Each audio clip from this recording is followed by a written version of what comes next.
متعین کر سکتی ہیں کہ اگر میں نے پچھلے 6 مہینے میں کوئی کپڑا نہیں پہنا تو پھر اس کو ڈسپوز آف کر دینا ہی زیادہ بہتر ہے۔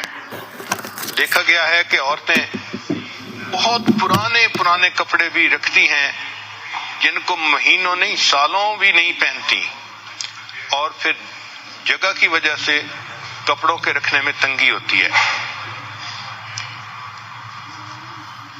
جب آپ کپڑوں کو لٹکانے لگیں تو کپڑوں کو لائٹ کلر سے ڈارک کلر کی طرف لے کے جائیں۔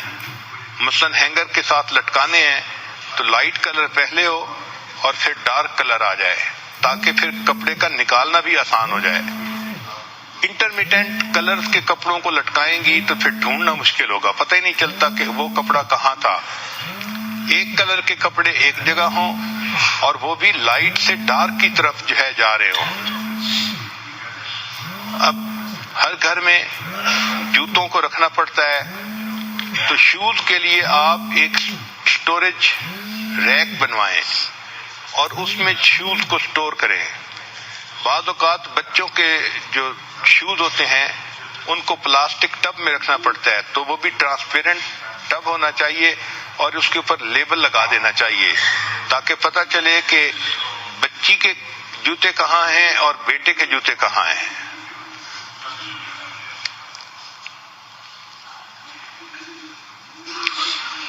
نیکسٹ پوائنٹ لانڈری کے بارے میں،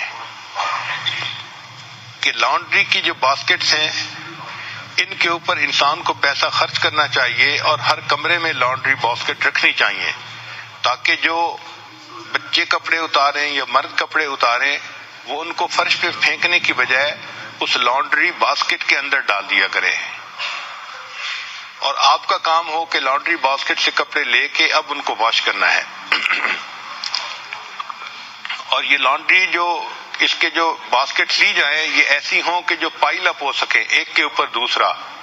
چنانچہ اگر گھر کے 5 کمرے ہیں اور آپ روزانہ 5 باسکٹس منگواتی ہیں لانڈری روم میں، تو ایک کے اوپر رکھنے کی وجہ سے وہ جگہ بھی زیادہ نہیں لیں گے اور سب اکٹھے ایک جگہ پر ہو بھی جائیں گے۔ اسی طرح اگر واش روم ہیں بڑے تو ان میں بھی لانڈری باسکٹ رکھی جا سکتی ہے، تاکہ بچے کپڑے بدلیں تو اس کو گندے کپڑوں کو وہاں پر ڈال دیں۔ لانڈری روم میں جو باسکٹس ہوں تو ان میں 2 باتوں کا خیال رکھیں کہ جو ڈارک کلر والے کپڑے ہیں ان کو الگ رکھا کریں، جو لائٹ کلر والے کپڑے ہیں ان کو الگ رکھا کریں۔ ان کو دھونا بھی الگ الگ چاہیے۔ ایک بات کا اور خیال رکھیں کہ جب واشنگ مشین بند ہوتی ہے اور کپڑے دھل جاتے ہیں تو کپڑوں کو نکالنے میں دیر نہ کریں۔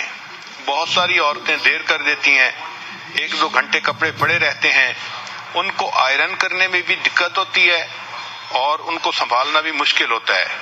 تو جیسے ہی واشنگ مشین بند ہو آپ لوڈ کو فوراً نکالیں، اس میں رنکلز بھی کم ہوں گی کپڑوں میں، اور ان کو سیو کرنا اور فولڈ کرنا بھی بہت آسان ہو جائے گا۔ اب گھر میں پڑھنے کی جگہ جیسے اسٹڈی ٹیبل ہوتا ہے بچوں کے کمروں میں یا خامن کے کمرے میں، تو اسٹڈی ایریے کو ہمیشہ سمپلیفائی کرنا چاہیے۔ جو میل روزانہ آئے پوسٹ مین لے کے آتا ہے تو اس کو ڈیلی بیسس پہ ڈیل کرنا چاہیے۔ جو ربش میل ہے اس کو ہمیشہ فوراً نکال دینا چاہیے۔ ہسبینڈ کی کوئی میل ہے تو وہ اس کے ڈیسک کے اوپر روزانہ رکھ دینی چاہیے تاکہ جب وہ آئے تو اس کو اپنی میل اپنے ڈیسک پر ملے۔ اگر آپ کو اپنے بچوں کے بارے میں میل ملے اسکول کی طرف سے تو اس کو الگ فائل اور فولڈر میں رکھیں۔ یہ بہت اہم فولڈر ہوتا ہے چونکہ بچوں کے جو میل ہوتی ہیں اس پہ پیرنٹس کو ایکشن لینا پڑتا ہے، سو اس لیے اس کی بہت احتیاط کریں۔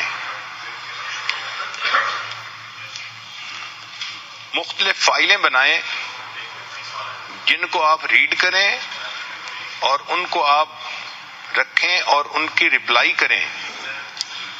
ڈاک کا پورا خیال رکھیں۔ ہر عورت کو گھر کے اندر انشورنس کی فائل بنانی چاہیے، ٹیکس کی فائل بنانی چاہیے، home insurance, car insurance, health insurance, پھر کار ریپیئرز کی فائل بنانی چاہیے کہ کس کار کو کتنے عرصے کے بعد تیل بدلوانا ہے یا کچھ اور ریپیئر کروانی ہے.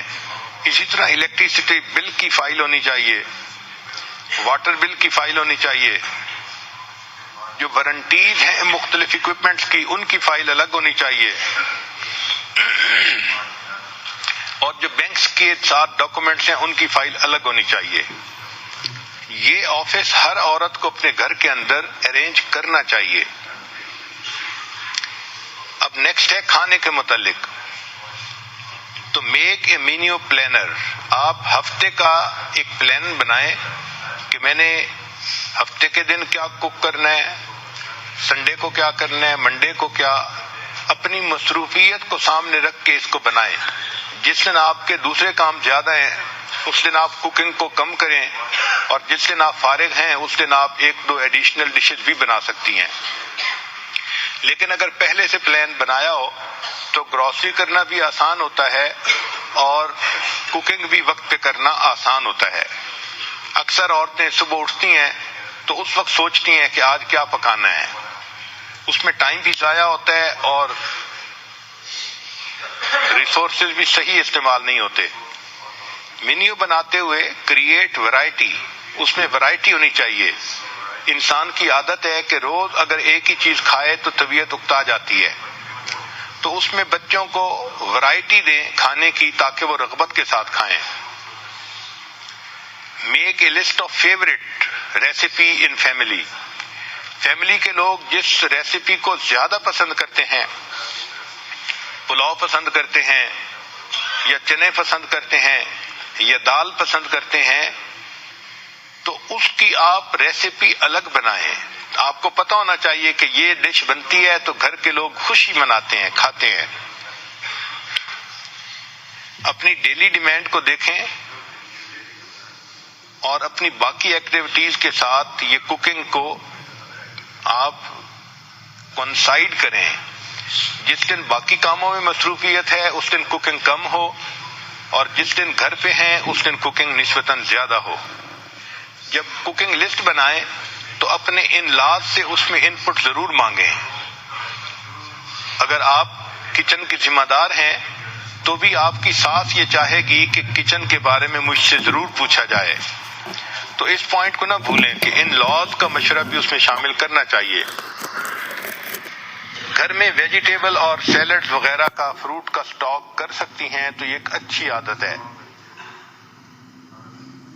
یہ جو میل پلان ہو ہر ویک